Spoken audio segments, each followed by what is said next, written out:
أعوذ بالله من الشيطان الرجيم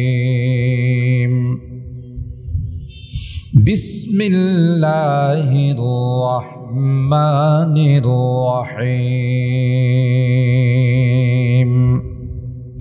ولقد آتينا داود وسليمان علما وقال الحمد لله الذي فضلنا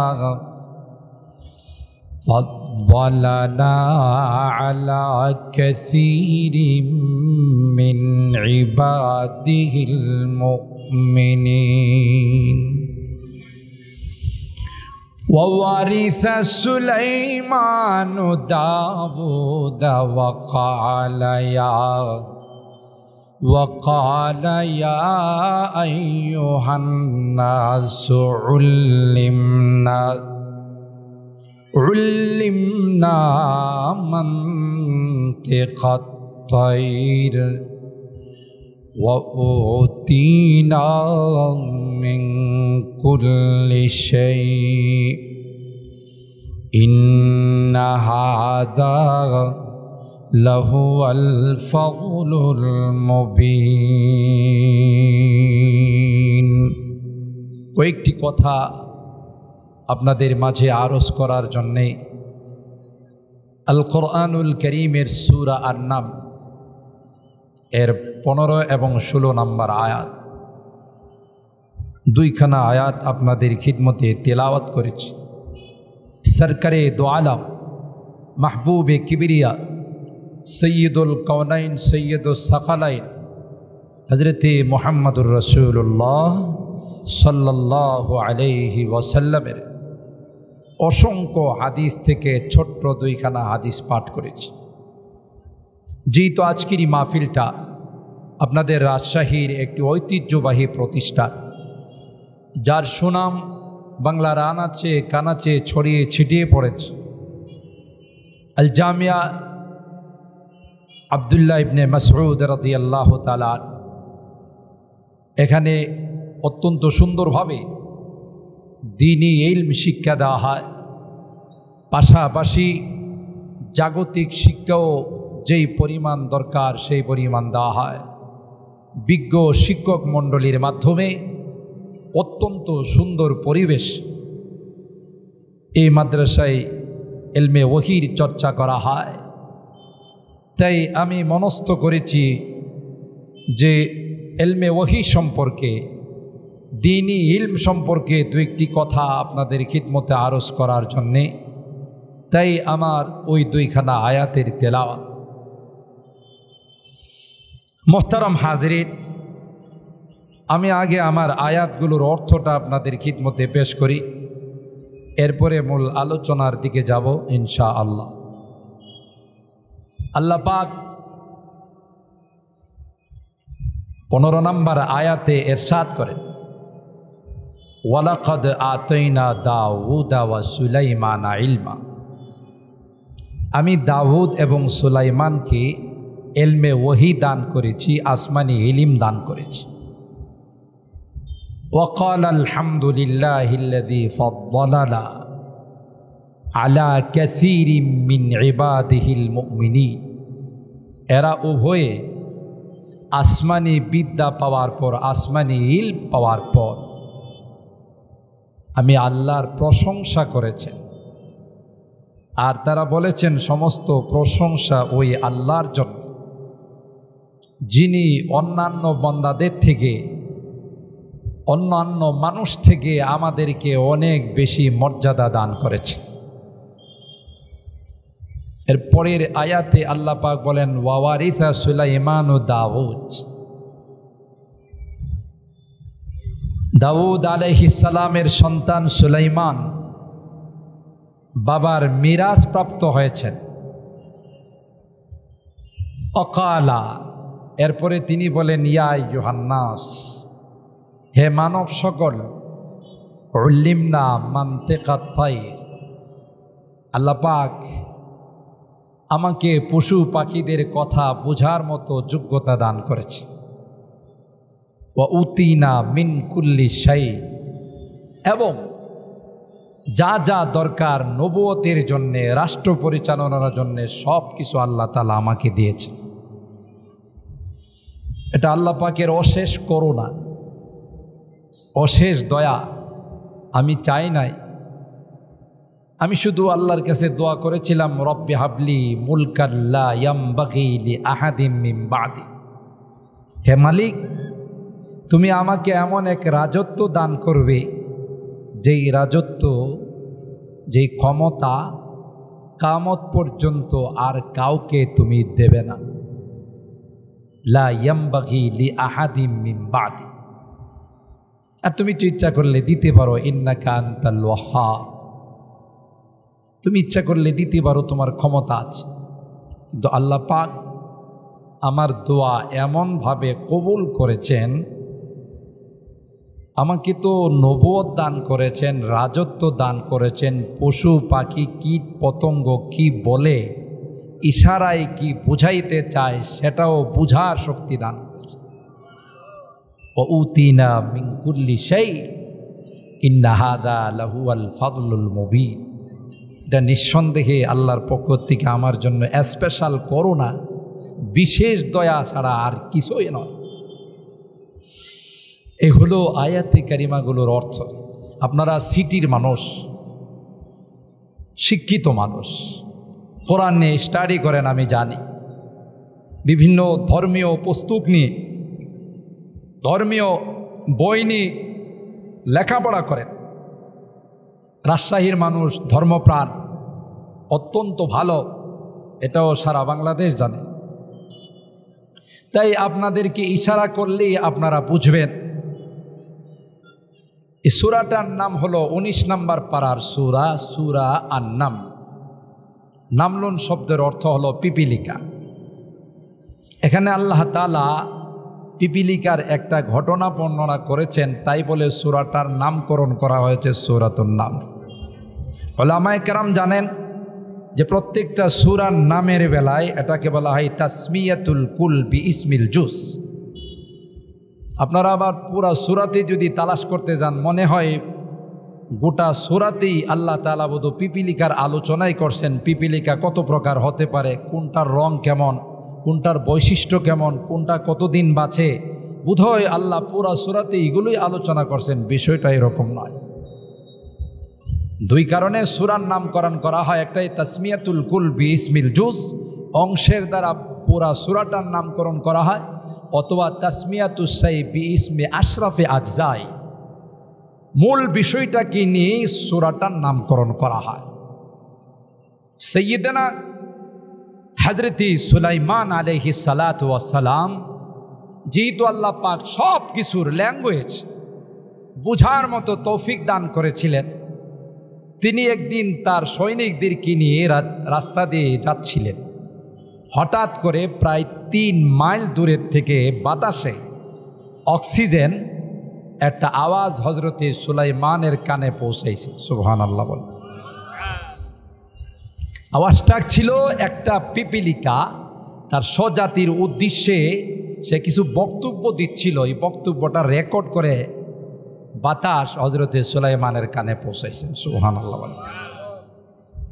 কি বলতেছিল তো খুব মনোযোগ সহকারে তোমরা শোনো। কিছুক্ষণের মধ্যেই আল্লাহর পয়গম্বর হযরতে সুলাইমান এই রাস্তা দিয়ে তার অনুসারীদেরকে নিয়ে অতিবাহিত হবে। তোমরা যদি রাস্তার মাঝখানে থাকো তাইলে কিন্তু তার পায়ের নিচে পড়ে তোমরা নিষ্পেষিত হয়ে যাবে, মাটির সঙ্গে মিশে যাবে, কারণ তোমরা ক্ষুদ্রাকৃতির প্রাণী, এনারা হলেন বড়। পায়ের নিচে পড়ে যে তোমরা মারা যাবে ওনারা কিন্তু টেরও পাবেন। ওয়াহুম লা ইয়াশউরুন। তোমাদেরকে কিন্তু জেনে শুনে মারবেন না, কারণ যারা পয়গম্বর হয়, যারা নবী রাসূল হয়, এরা সন্ত্রাস, জঙ্গিবাদ তো দূরের কথা, জেনে শুনে কোনো ক্ষুদ্রাকৃতির প্রাণীকেও তারা হত্যা করে না। আল্লাহু আকবার। খুব লক্ষণীয় বিষয়, শুধু ঘটনা নয়। আজকের বর্তমান যুগে এগুলো আমাদের বুঝার দরকার আছে। তথ্য সন্ত্রাস, মিডিয়ার সন্ত্রাস আজকে আমাদেরকে এমন একটা পর্যায়ে পৌঁছাই দিয়েছে যে মিডিয়া বারবার এই অপপ্রচার যে মাদ্রাসাগুলোতে জঙ্গি প্রশিক্ষণ দেওয়া হয়, মাদ্রাসায় যারা পড়ে এবং পড়ায় এরা জঙ্গিবাদ হয়, সন্ত্রাস হয়, গোয়েবলসি কায়দায় একটা মিথ্যাকে 1000 বার 1 লক্ষ বার বললে মানুষ এটাকে সত্য মনে করে। কথা বলুন ঠিক কেন? দেখেন পিপিলিকা কি বলে, এর থেকে বোঝা যায় যারা পয়গম্বর হয়, পয়গম্বরের অনুসারী যারা হয়, তাদের কোয়ালিটি কি, তাদের বৈশিষ্ট্য কি। সুবহানাল্লাহ। ক্বালাত নামলাতু ইয়া আইয়ুহান নামলু দুখুলু মাসাকিনাকুম লা ইয়াহতিমান্নাকুম সুলাইমানু ওয়া জুনুদুহু ওয়া হুম লা ইয়াশউরুন। ওই পিপিলিকা তার জাতির উদ্দেশ্যে ভাষণ দেয়। বক্তব্যে পিপিলিকা বলে, ও আমার স্বজাতি, তোমরা দ্রুত গতিতে তোমাদের গর্তের ভিতরে ঢুকে যাও, কারণ হযরতে সুলাইমান তার বাহিনী নিয়ে রাস্তা দিয়ে অতিক্রম করবে। তোমরা যদি রাস্তার উপরে থাকো তাইলে সুলাইমান পয়গম্বরের পায়ের নিচে পড়ে মারা যাবে, তার অনুসারীদের পায়ের নিচে পড়ে মারা যাবে। কিন্তু মনে রাখবে, এই জন্য আল্লাহর পয়গম্বর সুলাইমান বিন্দু পরিমাণ দায়ী হবে না। কারণ জেনে শুনে যারা পয়গম্বর হয়, পয়গম্বরের যারা অনুসারী হয়, এরা কোনোদিন জেনে শুনে সামান্যতম কোনো প্রাণীকেও তারা হত্যা করে না। আর ভাইরা, একটা পিপিলিকা জানে নবী যারা হয়, নবীর ওয়ারেস যারা হয়, নায়েবে রাসূল যারা হয়, এরা মানুষ হত্যা তো দূরের কথা, এরা তো সন্ত্রাস দূরের কথা, জঙ্গিবাদ দূরের কথা, আল্লাহর একটা ক্ষুদ্রাকৃতির প্রাণী পিপিলিকাকেও তারা জেনে শুনে হত্যা করে না। কথা বলেন ঠিক না ঠিক? আমি বলতে চাই, একটা পিপিলিকা যদি ঘোষণা দিতে পারে, মাদ্রাসায় যারা পড়ে, নায়েবে রাসূল যারা হয়, নবীর উত্তরাধিকার যারা হয়, ওয়ারাসাতুল আম্বিয়া যারা হয়, এরা জঙ্গিবাদ তো দূরের কথা, সন্ত্রাস তো দূরের কথা, এরা শান্তির বাণী নিয়ে পৃথিবীর আনাচে কানাচে ঘুরে, গলিতে গলিতে মহল্লায় মহল্লায় ঘুরে, এরা কোনোদিন সন্ত্রাস আর জঙ্গিবাদকে বিশ্বাস করে না। কথা বলুন ঠিক? পিপিলিকা আমাদেরকে আঙ্গুল দিয়ে দেখাই দিল যে না, এটা হতেই পারে না। নবী এবং নবীর নায়েব যারা হয়, এরা কোনোদিন কোনো প্রাণীকেও হত্যা করে না, মানুষ হত্যা তো দূরের কথা। জোরে বলুন ঠিক কিনা? এই ঘটনাকে কেন্দ্র করে আল্লাহ পাক সূরা আন-নামলের নাম রেখেছেন এই সূরাটার পিপিলিকার নামে সূরা। সুলাইমান আলাইহিস সালাম 3 মাইল দূরের থেকে এই আওয়াজ যখন ওনার কানে পৌঁছে গেল, ফাতাবাসসামা দাহিকাম মিন কাওলিহা, মুস্কি হাসি দিয়ে আল্লাহর দরবারে শুকরিয়া আদায় করলেন। সুবহানাল্লাহ। وقال رب أوزعني أن أشكر نعمتك التي أنعمت علي وعلى والدي وأن أعمل صالحا ترضاه وأدخلني برحمتك في عبادك الصالحين। حضرت সুলাইমান মুস্কি হাসি দিয়ে আল্লাহর দরবারে শুকরিয়া আদায় করলেন। এ মালিক, তুমি বড় ক্ষমতাবান, তুমি বড় কুদরতওয়ালা জাত, আমার মতন নালায়েককে তুমি শুধু প্রাণীদের কথা নয়, একটা ছোট্ট প্রাণী তার কথাটাও বোঝার মতো তুমি শক্তি দিয়েছো। সুবহানাল্লাহ। ওয়া ক্বালা রাব্বি আউযিনি আন আশকুরা নি'মাতাকাল্লাতী আন'আমতা আলাইয়া ওয়া আলা ওয়ালিদাইয়া ওয়া আন আ'মালা সালিহান তারদা ওয়া আদখিলনি বিরহমাতিকা ফি ইবাদিকাস সালিহিন। আল্লাহ পাকের দরবারে সুলাইমান পয়গম্বর দোয়া করে, আল্লাহ আর কোনো কিছু চাওয়া পাওয়ার নাই, সারাটা পৃথিবীর তুমি মালিক বানাইছো, শুধু সারাটা পৃথিবীর মালিক বানাও নাই, পাশাপাশি তুমি আমাকে নবুয়ত দিয়েছো, কুল কানাতের সমস্ত প্রাণীদের কথা বোঝার মতো শক্তি দিয়েছো। কিন্তু তোমার কাছে একটাই দরখাস্ত, ওয়াদখিলনি বিরহমাতিকা ফি ইবাদিকাস সালিহিন।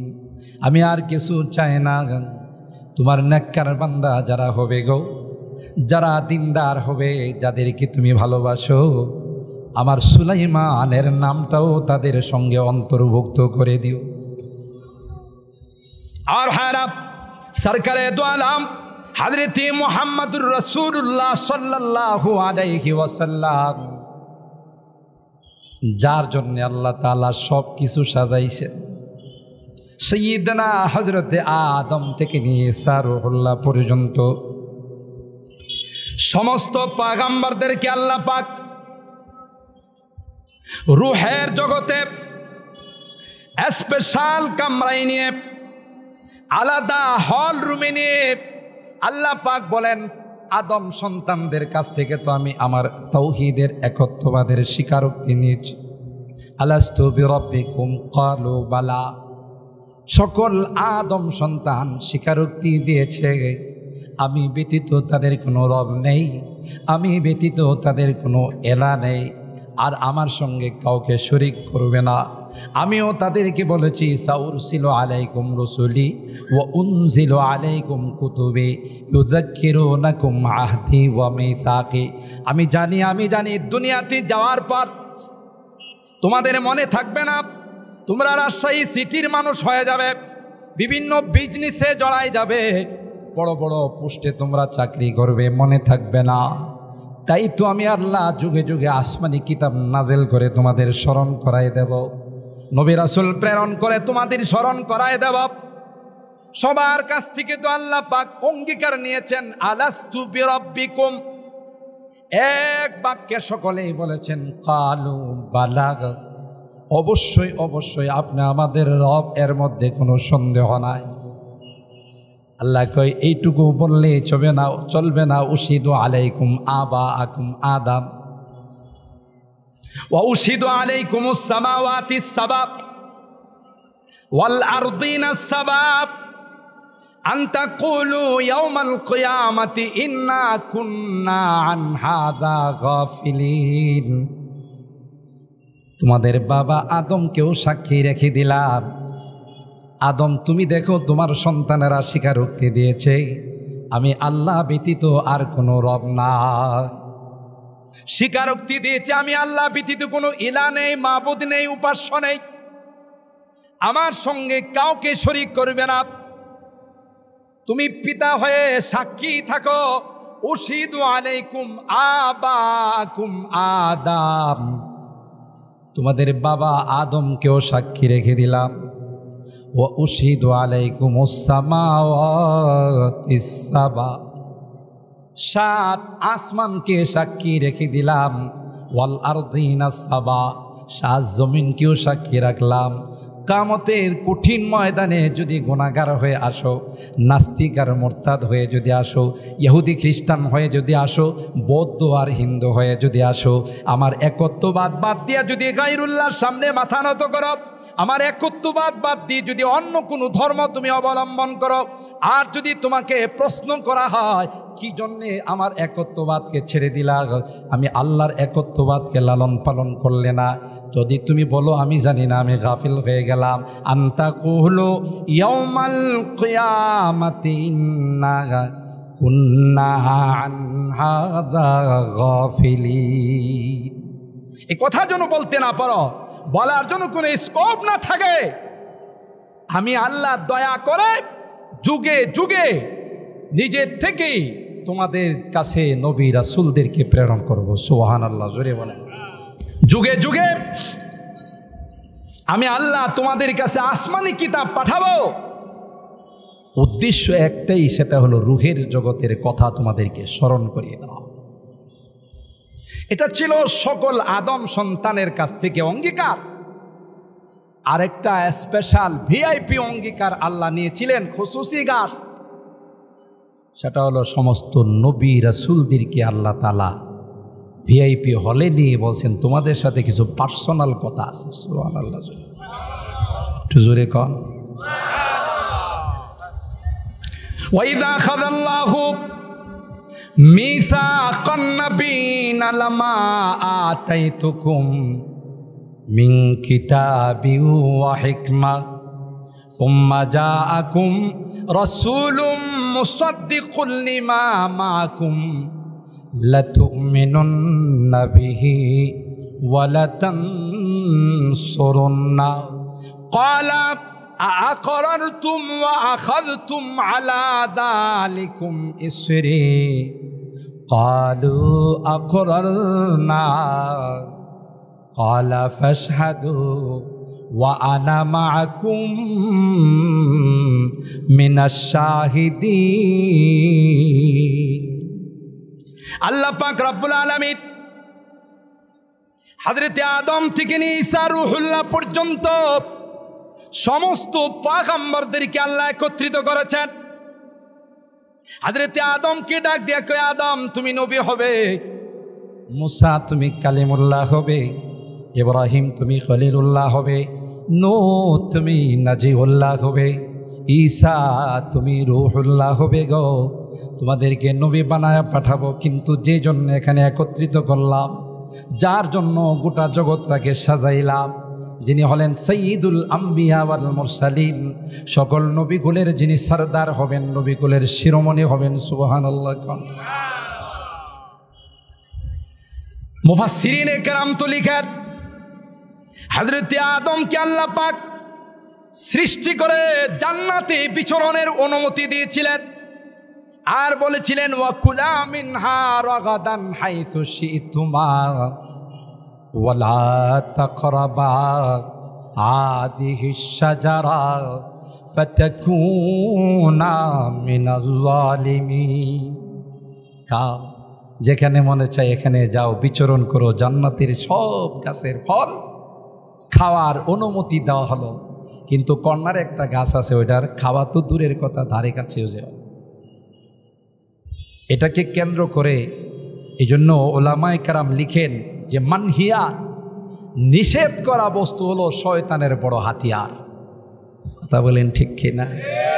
যে কর্মসূচিগুলো, এগুলো মনে চায় না, কিন্তু জাহান্নামে যাওয়ার কর্মসূচিগুলোর মধ্যে অনেক আকর্ষণ রয়েছে, ঠিক না রে? ঠিক, এটি মনে চায়। একজন বেগানা মহিলার সাথে কথা বলতে মনে চায়, ঘন্টা কি ঘন্টা কথা বললেও বিরক্ত লাগে না। কাজের কথা দুইটাই করে রাখেন তুমি, আর ফের ফিরি আর ভালো লাগে না। কথা বলেন ঠিক কিনা? মজা লাগে, তার দিকে তাকাইতে মজা লাগে, গান শুনতে মজা লাগে, ওয়াজ শুনতে মজা লাগে না। কথা বলুন ঠিক কিনা? কোরআন তিলাওয়াত শুনতে মজা লাগে না, গান যতক্ষণ মনে চায় ততক্ষণ শুনতে চায়। কেন মজা লাগে? কথা বলুন ঠিক কিনা? নেশা করতে মজা লাগে, কেন? এটা নিষেধ। জুয়া খেলতে মজা লাগে, এটা নিষেধ। বেগানা নারীদের সংস্রবে থাকতে মজা লাগে, এটা নিষেধ, কারণ এটি করলে সহজেই বিনা হিসাবে জাহান্নামে যাওয়া যাবে। কথা বলেন ঠিক কিনা? আর এই জন্যই তো মসজিদের শহর, মসজিদের রাজধানী ঢাকাকে জুয়ার রাজধানী বানানোর জন্যে, মদের রাজধানী বানানোর জন্যে, বেশ্যাখানা বানানোর জন্য ষড়যন্ত্র হয়েছিল। কথা বলুন ঠিক কিনা? ক্যাসিনো নামে আমার মসজিদের রাজধানী, মাদ্রাসার রাজধানী কি ঢাকাকে মদের এবং জুয়ার আড্ডাখানা বানানোর ষড়যন্ত্র হচ্ছিল। কথা বলুন ঠিক কিনা? এখনো রাগব বলগুলো ধরা পড়ে নাই, যেগুলো ধরছে এগুলো চুনোপুটি। কথা বলুন ঠিক না বেঠে? রাগবগুলো এখনো ধরা পড়ে নাই। আমরা দাবি জানাবো যে এর পিছনে যারা রাগব বল আছে তাদেরকে ধরে জাতির সামনে শাস্তির ব্যবস্থা করা হোক। কথা বলেন ঠিক না বেঠিক? আর যারা ক্যাসিনো উদ্বোধন করে ফিতা কেটে, এরাই এই দেশের পবিত্র পার্লামেন্টে দাঁড়িয়ে পড়েছিল। এই দেশের মাদ্রাসাগুলো হলো বৃক্ষ। কথা বলুন ঠিক না বেঠিক? আমরা কি দেখলাম? আমরা পরবর্তীতে দেখলাম এই নাস্তিক আর মুরতাদের দলেরা, এরাই দেখা যায় যে ফিতা কেটে ক্যাসিনোগুলো উদ্বোধন করে। কথা বলুন ঠিক? কারণ এরা জানে এর বিরুদ্ধে সর্বপ্রথম যদি কেউ সোচ্চার হয়, সর্বপ্রথম যদি কেউ আওয়াজ তুলে, তারা কওমি মাদ্রাসা এবং কওমি মাদ্রাসাকে যারা ভালোবাসে এরাই আওয়াজ তুলবে। কথা বলুন ঠিক না বেঠে? এই জন্য আগে ভাগে কওমি মাদ্রাসা 20 বৃক্ষ বলে স্লোগান দিয়েছিল। ঠিক না বেঠে? মাননীয় প্রধানমন্ত্রীকে অনেক অনেক ধন্যবাদ জানাই এই জন্যে যে এগুলোর মন্ত্রিত্ব থেকে বহিষ্কার করছে। কথা কয় না? আরো খুশি হতাম যদি পার্লামেন্ট থেকে কানে ধরে বের করে দিত। কথা বলুন ঠিক কেনা? মুসলমানের রাষ্ট্রে নাস্তিক আর মুরতাদেরা পার্লামেন্টে গিয়ে মুসলমানের বিরুদ্ধে, মসজিদ মাদ্রাসার বিরুদ্ধে কথা বলবে, এটা কোনোদিন হতে দেওয়া যায় না। কথা বলুন ঠিক না? যাই হোক, কেন? এই কারণ ছিল এটাই যে এই মসজিদ মাদ্রাসা, এই মাদ্রাসার যারা আছে এরাই একসময় দেখা যাবে যে আমাদের এই সকল পাপাচারের বিরুদ্ধে তারা কথা বলবে। ঠিক না বেঠিক? বলতেছিলাম নিষেধ বস্তুগুলো মানুষের বড় আকর্ষণ। তবে মনে রাখেন যদি কোরআনের আওয়াজ ভালো না লাগে, মাহফিল যদি ভালো না লাগে, আল্লাহ ওয়ালাদের কাছে যাইতে যদি ভালো না লাগে, আপনার কলবের মধ্যে মারাত্মক রোগ হয়েছে। কথা বলুন ঠিক না বেঠিক? কারণ মানুষের যখন জ্বর হয়, আপনাদের রাশি এলাকায় হয় কিনা জানি না, মুখের মধ্যে কোনো স্বাদ থাকে না। ভালো ভালো সুস্বাদু খাবার তার সামনে দেওয়া হলো, এটা ফালাই দেখে এটা কোনো খাবার হলো, এটা কোনো কোয়ালিটিতে পড়ে, এটা কোনো ক্যাটাগরির খানা হলো। যখন শুটকি ভর্তা বা এই জাতীয় আলু ভর্তা, যেগুলো খুব একটা ভালো খাবার নয়, এগুলো তার সামনে দিলে এইবার তো ফার্স্ট ক্লাস খাবার দিছ। কি বলুন ঠিক না? আসলে কি খাবারের সমস্যা না, তার মেশিনের সমস্যা? জোরে বলেন। ভালো খাবারকে খারাপ খাবার বলে, আর খারাপ খাবারকে যারা ভালো বলে, বোঝা গেল তার মেশিনের সমস্যা, খাবারে কোনো প্রবলেম নাই। কথা বলুন ঠিক না বেঠি? তুমি দ্রুত যারা মুখের চিকিৎসা করে তার কাছে যাও, তোমার রোগের চিকিৎসা করো, না হয় আজীবন খারাপটাকে ভালো বলবে, ভালোটাকে খারাপ বলবে। ঠিক তদ্রুপ যারা কোরআন সুন্নাহর বিরুদ্ধে কথা কয়, যারা কওমি মাদ্রাসার বিরুদ্ধে কথা কয়, মসজিদ মাদ্রাসার বিরুদ্ধে কথা কয়, যাদের কোরআনের আওয়াজ ভালো লাগে না, আজানের আওয়াজকে বেশ্যা নারীর আওয়াজের সাথে তুলনা করে, যারা এ সকল জিনিসগুলোকে নিয়ে কটূক্তি করে, বুঝতে হবে তাদের কলবে সমস্যা হয়েছে। কি বলুন ঠিক না? চিকিৎসা করো। আমারও যদি এরকম হয়, টিভির সামনে বসে নাটক দেখতে ভালো লাগে কিন্তু মসজিদে যাইতে ভালো লাগে না, আমারও যদি এরকম হয় গান শুনতে ভালো লাগে, কোরআন তিলাওয়াত ভালো লাগে না, কথা বলুন ঠিক না বেঠি? তাহলে বুঝতে হবে আমারও সমস্যা হয়েছে। ঠিক না বেঠি? আল্লাহর পয়গম্বর বলেন, হুফাতিল জান্নাতু বিল মাকারিম ওয়া হুফাতিন নারু বিশ-শাহাওয়াত। উম্মতেরা রে, মনে রাখবে জাহান্নামে যাওয়ার যে কাজগুলো আছে তোমার কাছে ভালো লাগবে, মনে চাইবে, তোমার নফসে আম্মারা চাইবে ওই কাজগুলো বেশি বেশি করার জন্যে, কিন্তু জান্নাতের কাজগুলো তোমার কাছে ভালো লাগবে না। যত রকমের নিষেধ বস্তুগুলো আছে, আল্লাহর পয়গম্বর বলেন, ওয়ালা তাশরাবান্না খামরান ফাইন্নাহু রাসু কুল্লি ফাহিশা। এ উম্মতেরা, সাবধান সাবধান, শরাব পান করবে না, কারণ এক নেশার শরাব এমন খারাপ, এমন বড় গুনাহ, এটাকে কোরআনের ভাষায়, হাদিসের ভাষায় ওই শরাবকে উম্মুল খাবায়েত বলা হয়, সকল গুনার মূল বলা হয় শরাব। কারণ এই শরাব পান করার দ্বারা যত রকমের অশান্তি, যত রকমের বিশৃঙ্খলা এই নেশা দ্রব্য পান করার দ্বারাই সমাজের মধ্যে সৃষ্টি হয়। কথা বলেন ঠিক না বেটি?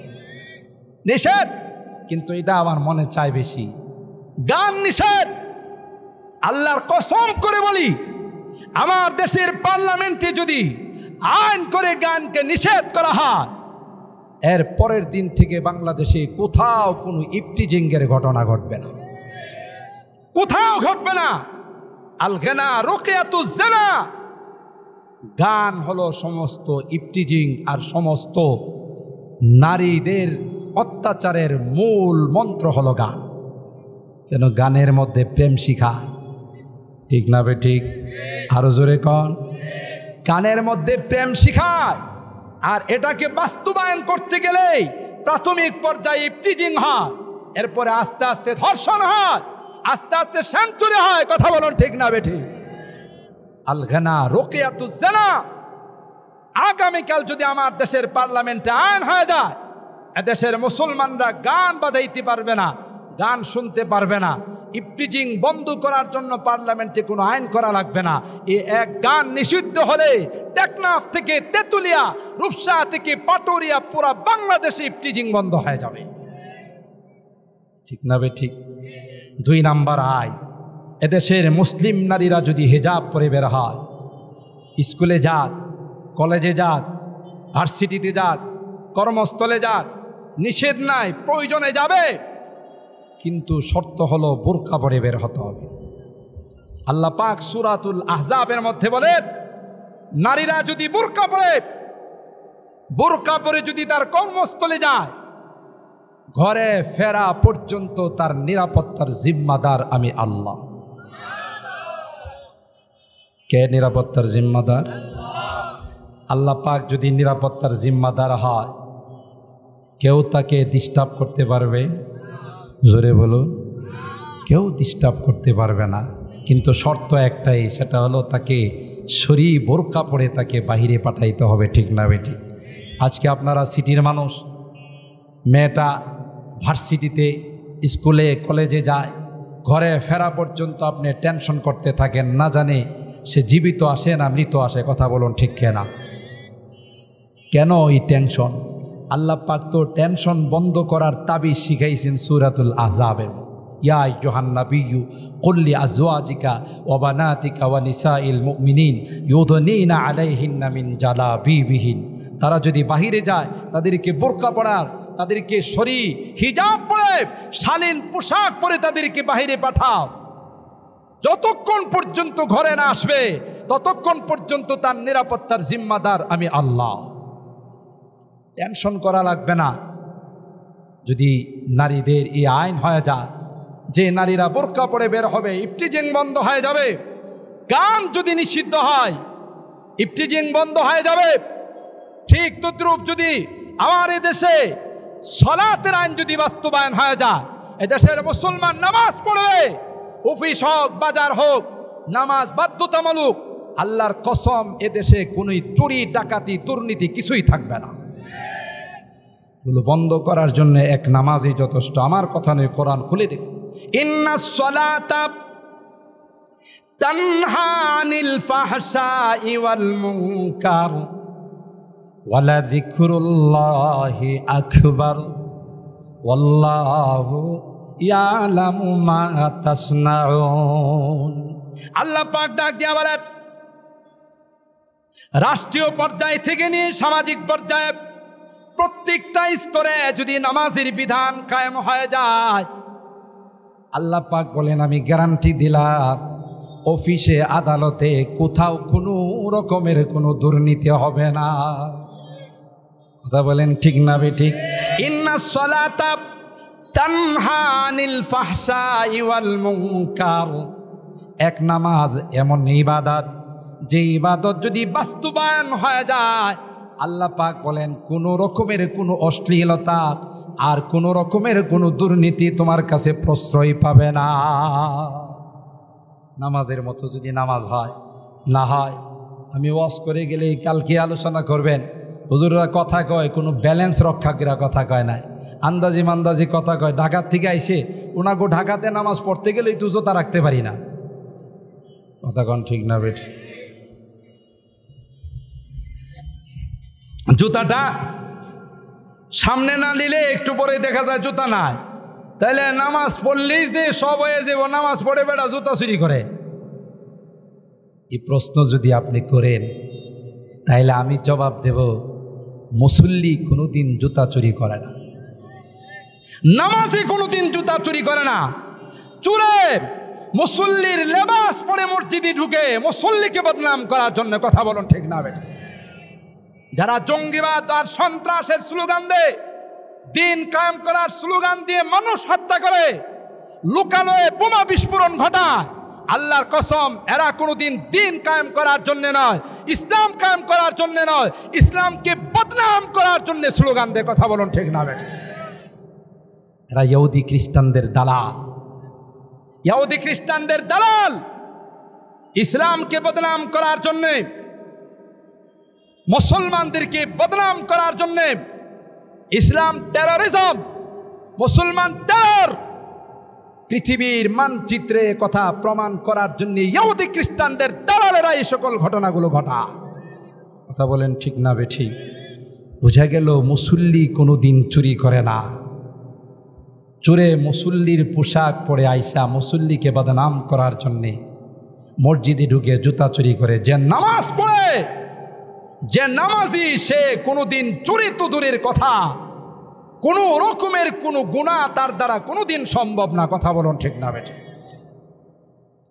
মোহতারাম হাজরিন, যে কথা বলতেছিলাম, যত নিষিদ্ধ বস্তু আছে এগুলো হলো শয়তানের হাতিয়ার। আল্লাহ পাক হযরতে আদমকে নিষেধ করলেন যে তুমি গাছের ফল খাওয়া দূরের কথা, তার দ্বারে কাছেও যেও। হযরতে আদম এভাবে চলতেছেন। এরপরে শয়তান চিন্তা করলো, আমি যেহেতু জান্নাতে থাকতে পারলাম না, আদম জান্নাতে থাকবো, তা হবে না, তা হবে না। আর আল্লাহর ইজ্জতের কসম করে বলে আসছে, ক্বালা ফাবি ইজ্জাতিকা লা উগবিয়ান্নাহুম আজমাইন। তোমার ইজ্জতের কসম করে বলে গেলাম, শুধু আদম আর হাওয়া নয়, কিয়ামত পর্যন্ত তাদের সন্তান যারা পৃথিবীতে আসবে সবগুলোকে লাঞ্ছিত করে আমার সাথে জাহান্নামে নিয়ে যাও। নাউযুবিল্লাহ কইবেন। সুম্মা লাআতিয়ান্নাহুম মিন বাইনি আইদিহিম ওয়া মিন খালফিহিম ওয়া আন আইমানিহিম ওয়া আন শামাইলিহিম ওয়া লা তাজিদু আকসারাহুম শাকিরিন। আর হারাম সূরা আরাফ খুলে দেখুন, আল্লাহ পাক বলেন, শয়তান আল্লাহর কাছে কসম করে বলে, মালিক, কি করে আদম সন্তান জান্নাতে আসে আমি দেখে নেব, আমার সর্বশক্তি দিয়ে তাদের সামনে দিয়ে যাব, পিছন দিয়ে যাব, ডান দিক দিয়ে যাব, বাম দিক দিয়ে যাব, কোনো দিক দিয়ে যেন তারা জান্নাতের দিকে অগ্রসর হতে না পারে, তার জন্য যা যা করার তাই করব, কিন্তু তাদেরকে আমি জান্নাতে আসতে দেব না। দিক কি আরো আছে না নাই? উপরের কথা কইছে, কথা কয় না, একটু কথা বলেন। নিচের কথা বলছে, কোনো আয়াতে কোনো হাদিসে নাই মিন ফাওকিহিম ওয়া মিন তাহতিহিম, কোনো আয়াতে নাই উপর দিয়ে যাব নিচে দিয়ে যাব, কোনো আয়াতে কোনো হাদিসে নাই। কারণ উপরে যাওয়ার তো ক্ষমতা শয়তানের, দূরের কথা তার 14 গোষ্ঠীরও নাই। জোরে বলুন ঠিক কেনা? হে জানে 40টি বছর যেই মানুষটা নামাজ পড়ে না, যেই মানুষটা নেশার আড্ডায় ছিল, জুয়ার আড্ডায় ছিল, যেই মানুষটা 40টি বছর পর্যন্ত পর্দা করে না, জামি আব্দুল্লাহ ইবনে মাসউদের আজকের মাহফিলে আইসা আল্লাহর ওলি মুফতি দেলোয়ার সাহেবের দোয়াতে শরীক হইয়া নিজের জীবনের মধ্যে যদি চেঞ্জিং নিয়ে আসে, তার মধ্যে যদি পরিবর্তন হয়ে যায়, আর যদি আজকে তাওবা করে ফেলে, মালিক বুঝি নাই এতদিন পর্যন্ত শয়তানের ইত্তেবা করেছি, আজকের মাহফিলে বসে গো তোমার কাছে তাওবা করতেছি, আর জীবনে কোনো গুনাহ করব না, আর জীবনে কোনোদিন নামাজ ছাড়ব না, আর জীবনে কোনোদিন সুদী লেনদেন করব না, আর জীবনে কোনোদিন বেপরদায় চলব না। এ কথা বলে যদি চোখের পানিগুলো ছেড়ে দিই, আল্লাহর কাছে যদি গভীর রাত্রে একটু তাওবা করতে পারে, আল্লাহর কসম করে বলে যায়, আল্লাহর কসম করে বলি গো আল্লাহ কয় 40 বছরের গুনাহ আমি আল্লাহ 40 সেকেন্ডের মধ্যে অল ডিলেট করে দেব। অন বাই অন নয়, অল ডিলেট, সাথে সাথে সবগুলো আমি মুছে ফেলবো। সুবহানাল্লাহ জোরে বল। বাজে আপ হারাচে হস্তি, বাজে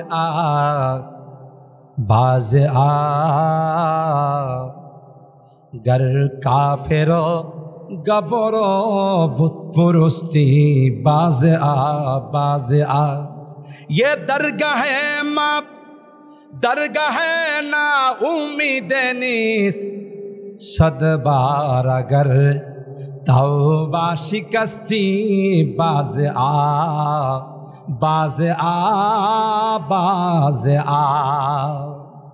আল্লাহ পাক ডাক দিয়া কই তুমি কাফের হতে পারো, তুমি মূর্তি পূজক হতে পারো, তুমি হিন্দু হতে পারো, তুমি খ্রিস্টান হতে পারো, তুমি বৌদ্ধ হতে পারো, এ বান্দা বড় দয়া করে তোরে বানাইছি আমি আল্লাহ আগুনে জ্বালানোর জন্য নয়। সুবহানাল্লাহ জোরে কর।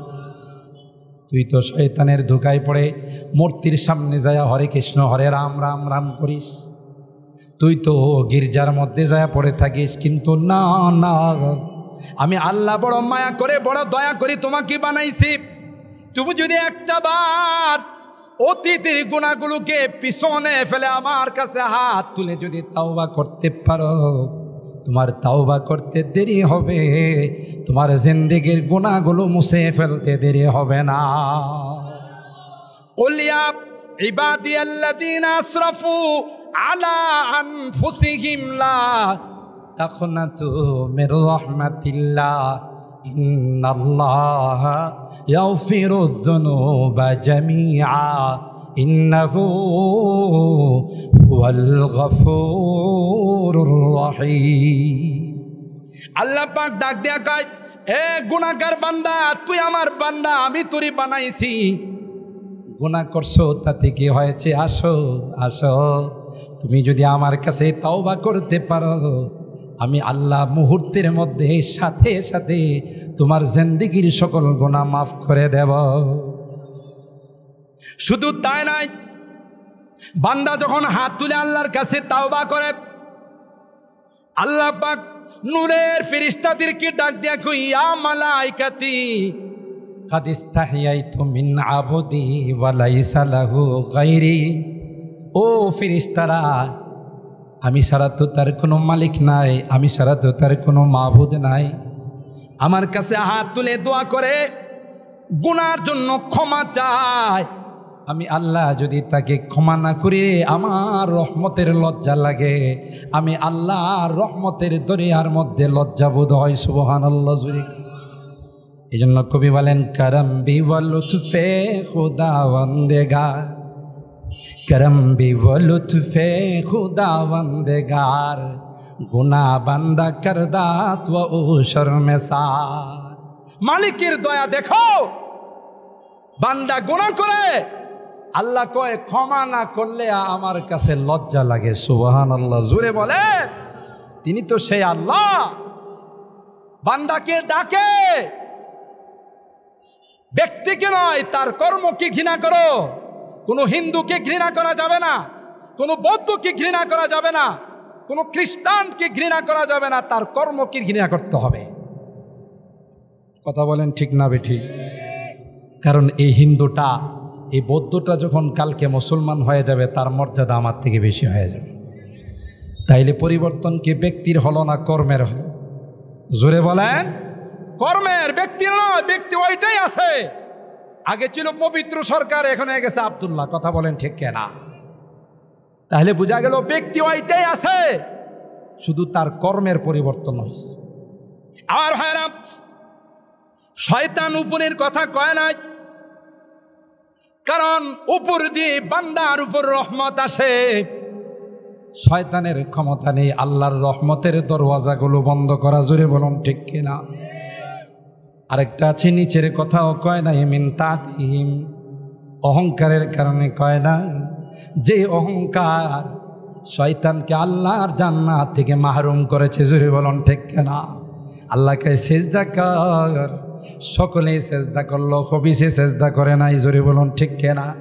রাজশাহীর শয়তান তো সন্ধ্যার পরে বধু ঘুমাই যায়, কথা কয় না?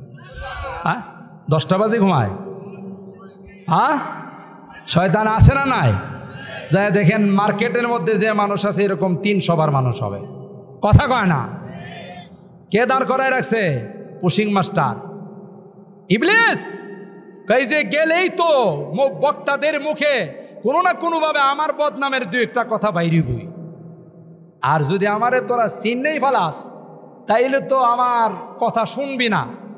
এই জন্য দোকানে পাটে এদিক সেদিক বসায় রাখে। আর যারা বসছে এদেরকে মাঝে মধ্যে খুঁচায়, ডায়াবেটিক্সের রোগী এতক্ষণ পর্যন্ত পেশাব না করে থাকা যাও। কথা কন ঠিক না বেঠি? সব খুশিयों को आग लगा दाओ, गम से तेरे दिल शाद रहे। सब खुशियों को आग लगा दाओ, गम से तेरे दिल शाद रहे।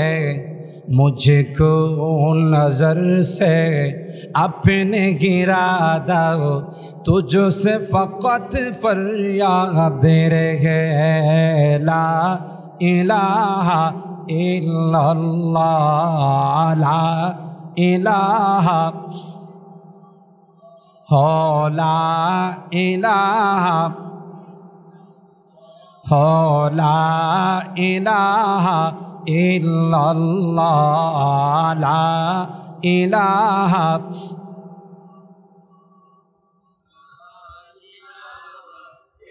ला इलाहा इल्लल्लाह मुहम्मदुर रसूलुल्लाह सल्लल्लाहु अलैहि वसल्लम। और हैरात নিচের কথা কয় নাই, অহংকারের কারণে কয় নাই আল্লাহকে সিজদা কর। ইবলিস কয় এটা আমার যুক্তিতে আসে না। নাউজুবিল্লাহ। আল্লাহ কয় হুকুম দিলাম আমি, তুই আবার কিসের যুক্তি পেশ কর? ক্বালা আনা খায়রুম মিন খালাকতানি মিন নার ওয়া খালাকতাহু মিন তিন। আল্লাহর কাছে যুক্তি পেশ করছে। আল্লাহ কই ফাউবিত মিনা ফাইন্না কারাজু হবিস কোথাকার, বেয়াদব কোথাকার। কথা কইলাম আমি আর তুই যুক্তি দেখাস, বদমাশ। কানে ধয়রা ফাখরুজ মিনহা ফাইন্নাকা রাজিম ওয়া ইন্না আলাইকা লা'নাতি ইলা ইয়াউমিদ্দিন। এজন্য উপরের কথা আর নিচের কথা কয় না, কিন্তু সামনে দিয়ে যাবে, পিছন দিয়ে যাবে, ডাইনি দিয়ে যাবে, বামে দিয়ে যাবে, এই কথাগুলো বলছে। আর বাকি কয় নাই। আল্লাহ কয় যা তুই করবি তো 40 বছর পর্যন্ত আমার বন্দারে গানে লাগাই রাখবে, নেশায় লাগাই রাখবে, বেনামাজি বানাবে। আজকের জামিয়া আব্দুল্লাহ ইবনে মাসউদের মধ্যে আয়সা যদি খালেসভাবে তাওবা করতে পারে, তোর 40 বছরের মিশন সেকেন্ডের মধ্যে আমি আল্লাহ অল ডিলিট করে দিব। কথা বলেন ঠিক না রে? ঠিক। আর হায়রা হযরতে আদমকে ধোঁকা দেওয়ার চেষ্টা করলো, সে সব ফল আল্লাহ খাইতে গেল, এটা না করলে কিল্লেগি। আদম কই কিল্লেগি না করছে এটা জানার দরকার নাই, আল্লাহ না করছে বাস খামো না। কই এটি তো বুঝবেন না, জান্নাতে দীর্ঘদিন ছিলাম, আমি জানি জান্নাতের কোন ফলের কি প্রতিক্রিয়া, কোন ফলের কি আসর, এটা আমার জানা আছে। এটার নাম হইল শাজারাতুল খুল। এটার ফল যদি কেউ খায়া ফেলা হয়, আল্লাহও তারে বাইর করার ক্ষমতা রাখে না। চিন্তা করছে কত বড় বদমাশ। হাল আদুল্লুকুমা আলা শাজারাতিল খুলদ ওয়া মুলকিন লা ইয়াবলা। আদম আলাইহিস সালাম কো এত ওয়াজ করো না, না করছে আল্লাহ খামো না। তো বুঝি যার জন্য কান্দি তার চোখে পানি নাই। মিয়া আপনার ভালোর জন্য কইলাম, আপনি বুঝে আমার কথাটা শুনলেন না। বোঝা গেল নরমে কাম হইব না, গরম লাগবে। অকাসামা হুমা ইন্নী লাকুমা লামিনান নাসিহিন। হযরতে আদমকে বোলানোর জন্যে দেখেন দেখেন আল্লাহর কসম করে বলতেছি, নাউজুবিল্লাহ বলেন, মিথ্যা কসম খাইছে। ইন্নী লাকুমা লামিনান নাসিহিন, আমি আপনাদের অমঙ্গল চাই না, আপনাদের মঙ্গল চাই। এই জন্যই কইছি খান, লাভ হইব, জান্নাতে থাকতে পারবেন। আল্লাহর ইচ্ছা আপনাদেরকে জান্নাতে রাখবে না। খায়া ফেলাইলে আল্লাহ কোনো রুলে আপনারা বাইর করতে পারবে। নাউজুবিল্লাহ জোরে কোন। আর আল্লাহওয়ালাদের সামনে যখন আল্লাহর কসম খাওয়া হয়, এদের দিল নরম হয়ে যায়। সংক্ষেপে বলতেছি, সময় কম।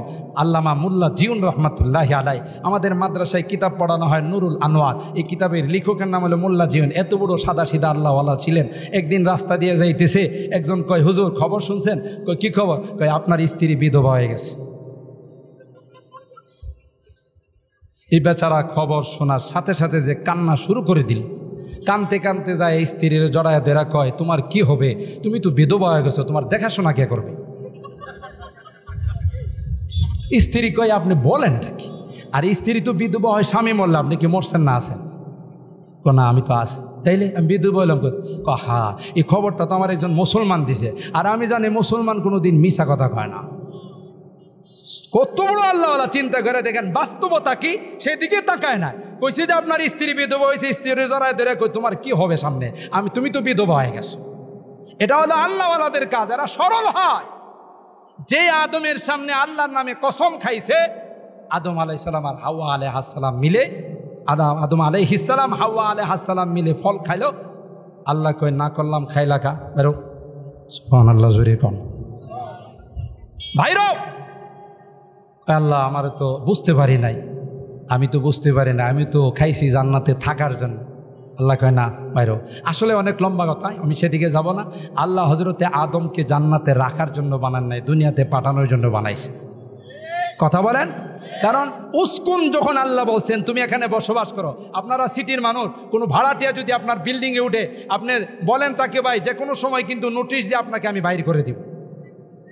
আর নোটিশ যদি দেন, তখন যদি ভাড়াটিয়া কয় না বাইরে হবো না, দরকার লাগলে থানার আশ্রয় নিব, লাভ হবে?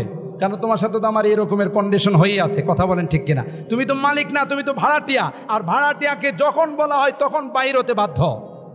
কথা বলেন ঠিক না বেঠিক? আল্লাহ আদমরে যখন বলছে তুমি আমার ভাড়াটিয়া, মালিক বানাইছি না উস্কুন, উস্কুন শব্দটাই বলে তুমি ভাড়াটিয়া, তার মানে ওখানে ইশারা করা হয়েছে রাখবো না, বাইর করে দিব। কথা বলেন ঠিক না বেঠিক? এটা আদম আলাইহিস সালাম তখন খেয়াল করেন না। কিন্তু আমার যারা বলা উদ্দেশ্য, ওই ঘটনায় আমি যাব না।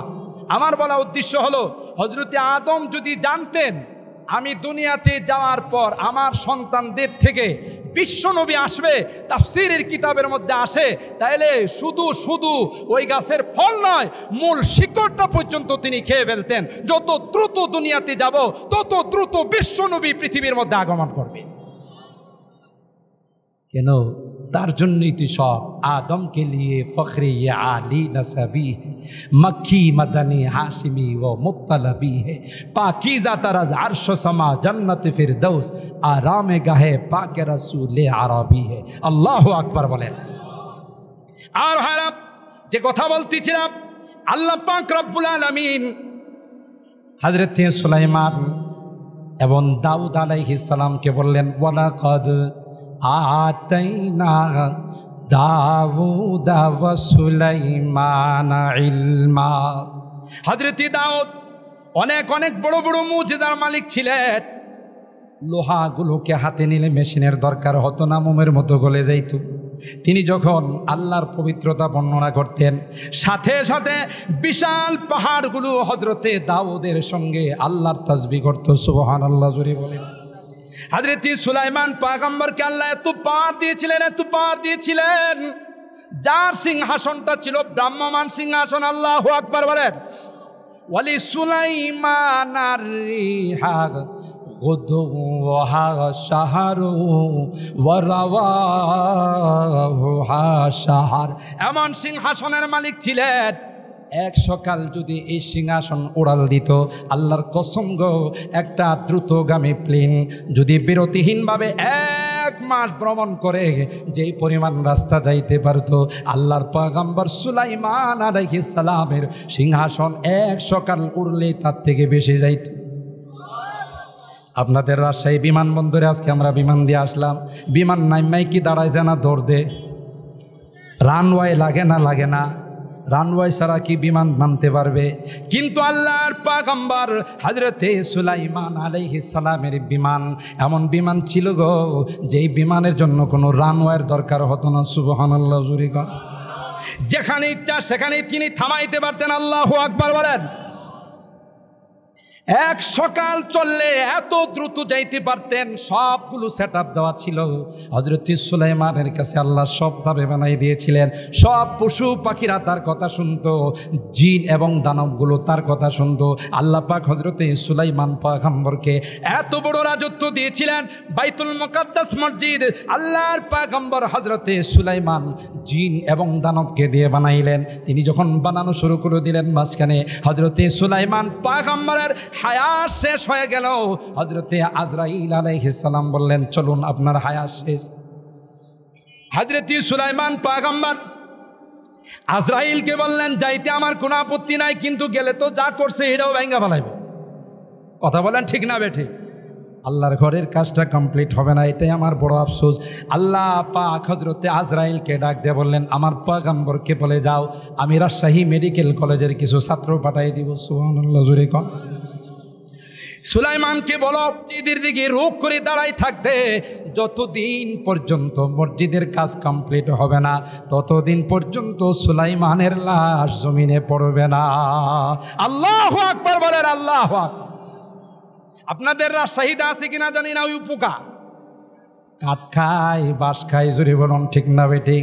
আল্লাহ পাক ওই পোকাকে টেকনিক্যাল কলেজে লেখাপড়া করাইয়া তাদেরকে বলে দিলেন, যেই পরিমাণ খাবারের জন্য বলে দিলাম সেই পরিমাণ খাবে গো, তার চেয়ে বেশি খাবে না। দৈনিক এই পরিমাণ খাবে। যেদিন মসজিদের কাজ কমপ্লিট হয়ে যাবে সেদিন তোমাদের লাঠি খাওয়াও শেষ হয়ে যাবে। আল্লাহর পয়গম্বর সুলাইমানের লাশটা জমিনে পড়ে যাবে, মসজিদের কাজ কমপ্লিট হয়ে যাবে। আল্লাহর কসম গো, সূরা সাবা খুলে দেখুন, কোনো গল্প নয়, কোনো কিচ্ছা নয়। হযরত সুলাইমান পয়গম্বরের রূট আল্লাহ পাক নিয়ে গেছেন।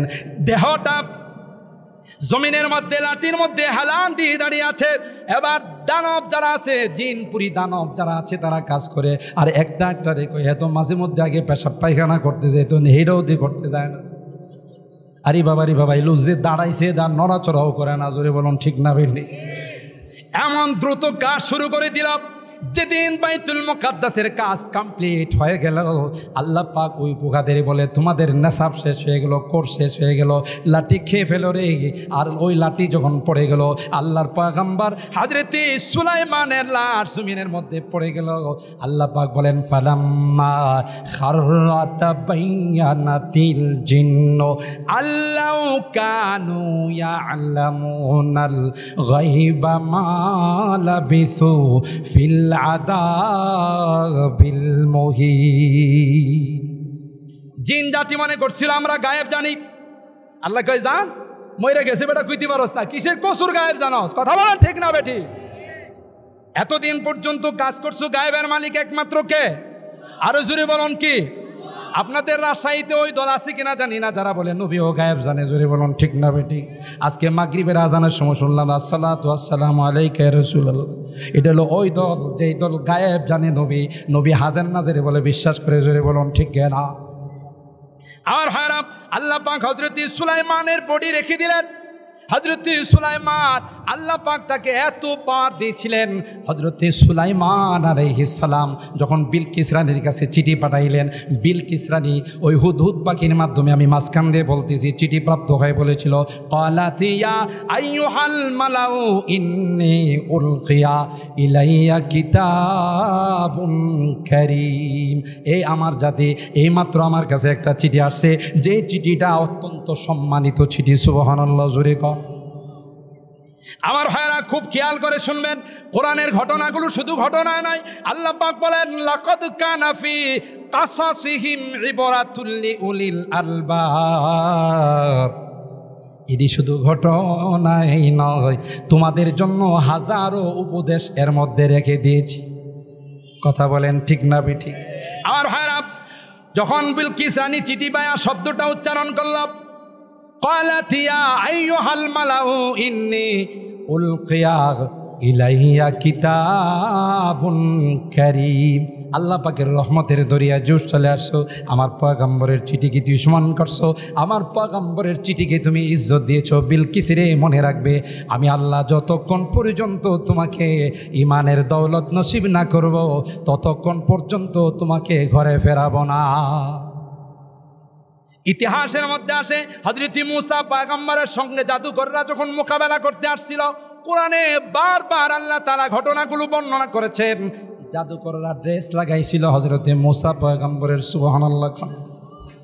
তার সাথে যখন খেলা হবে, মূসার সঙ্গে যখন খেলা হবে, তাইলে মূসার ড্রেসটাই লাগাই যায়। এটা হলো একটা কাজ করছে আল্লাহ। কয় তোমরা যেহেতু বাহ্যিক ড্রেস পাল্টাইছো, জাহিরি পোশাক যেহেতু পাল্টাইছো, আমি আল্লাহ তোমাদের বাতিনি পোশাকটাও পাল্টাই দেব। আরো জোরে বলেন সুবহানাল্লাহ। আমার ভাইরা, 2 নাম্বার হলো যখন জাদু দেখানোর সময় হলো, ক্বালু ইম্মা আন তুলকিয়া ওয়া ইম্মা আন নাকুনা নাহনুল মুলকিন। শিষ্টাচার রক্ষা করছে মূসা পয়গম্বরের। কয় হুজুর আপনি আগে জাদু দেখাবেন না, আমরা দেখাবো। আল্লাহ কয় আমার পয়গম্বরের সঙ্গে আদব রক্ষা করছো, শিষ্টাচার রক্ষা করছো। 2 কারণে লক্ষ লক্ষ জাদুঘরকে আল্লাহ তাআলা মুহূর্তের মধ্যে ইমানদার বানাই দিলেন। জাদু দেখাইলো, ঘটনা লম্বা, সারা মাঠ জাদুয়ে কানায় কানায় কলকল করতেছে। আল্লাহর পয়গম্বর হযরতে মূসা যখন লাঠি ছেড়ে দিলেন, ফাইদা হিয়া তালকাফু মা ইয়াফিকুন, এক লুকমায় সমস্ত জাদুগুলোকে গ্রাস করে ফেললো। সুবহানাল্লাহ। জাদুকরদের বুঝতে বাকি নাই, না না না, এটা কোনো জাদু হতে পারে না, এটা নিঃসন্দেহে আল্লাহ প্রদত্ত মুজিজা। فألقي السحرة ساجدين قالوا آمنا برب العالمين رب موسى وهارون। সাথে সাথে সিজদায় পড়ে গেল। লক্ষ লক্ষ জাদুকর সিজদায় পড়ে একটাই মাত্র স্লোগান, সেটা হলো আমান্না আমান্না বিরাব্বিল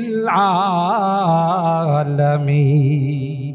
ফেরাউন তোরে লাথি মারলাম, রব্বুল আলামিন যিনি মূসা এবং হারুনের যিনি রব্ব, তাকে আমরা মেনে নিলাম, তোমার ধর্ম মানি না। জোরে বলুন ঠিক না বেটি?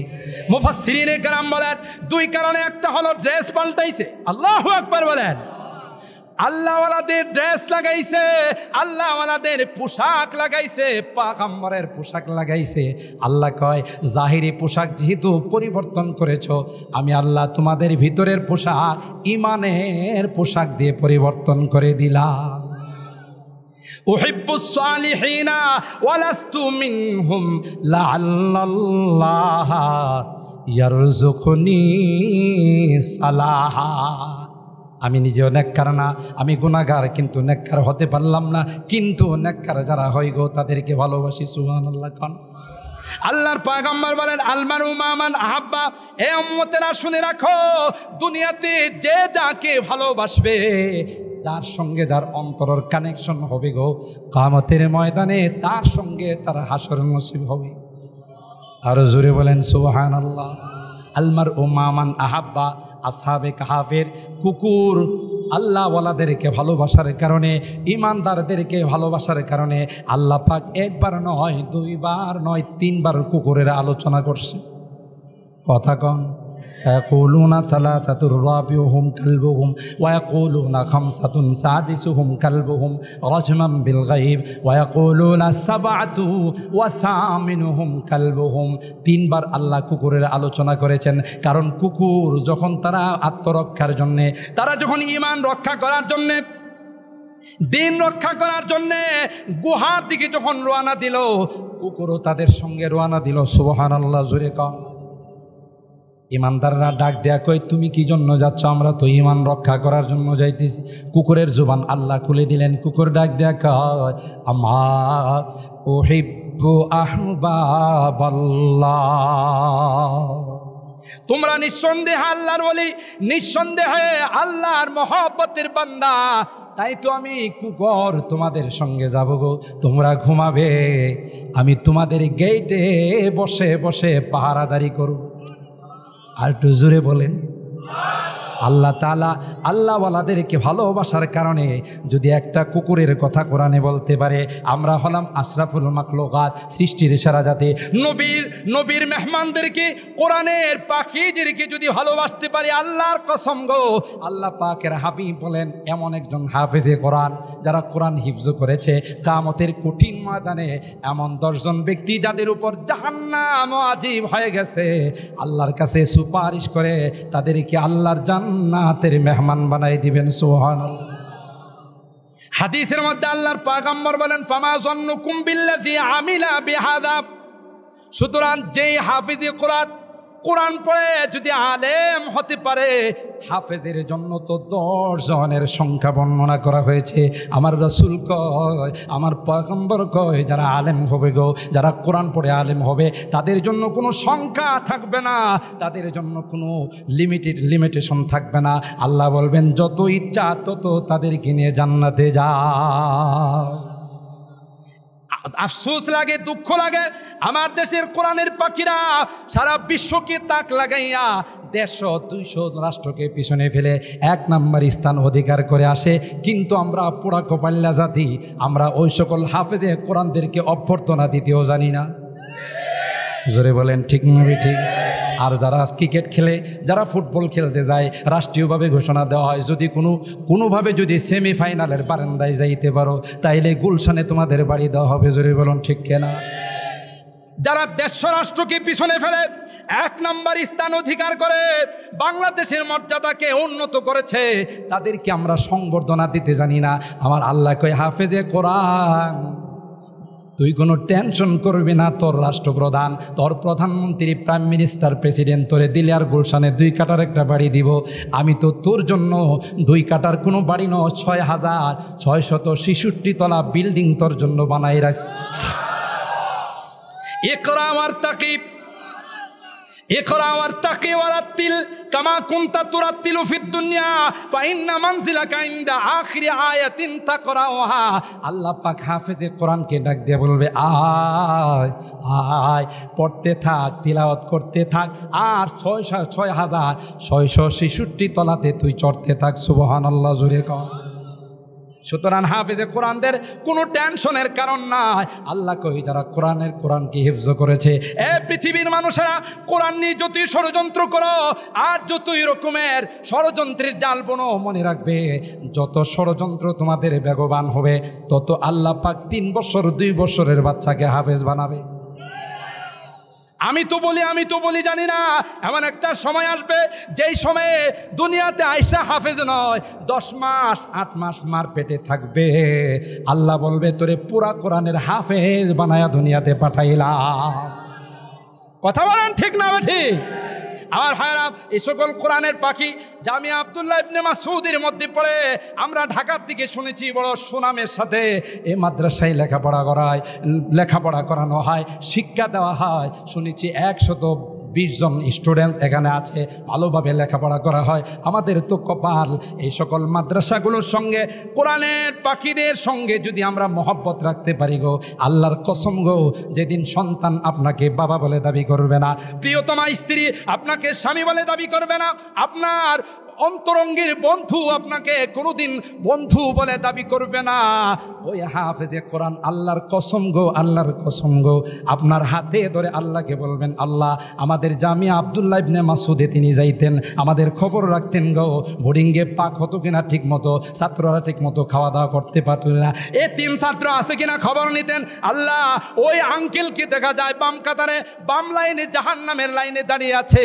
ও মালিক, যতক্ষণ পর্যন্ত ওই মানুষটার জান্নাতের ফয়সালা না হবে, ততক্ষণ পর্যন্ত তোমার জান্নাতে যাব না।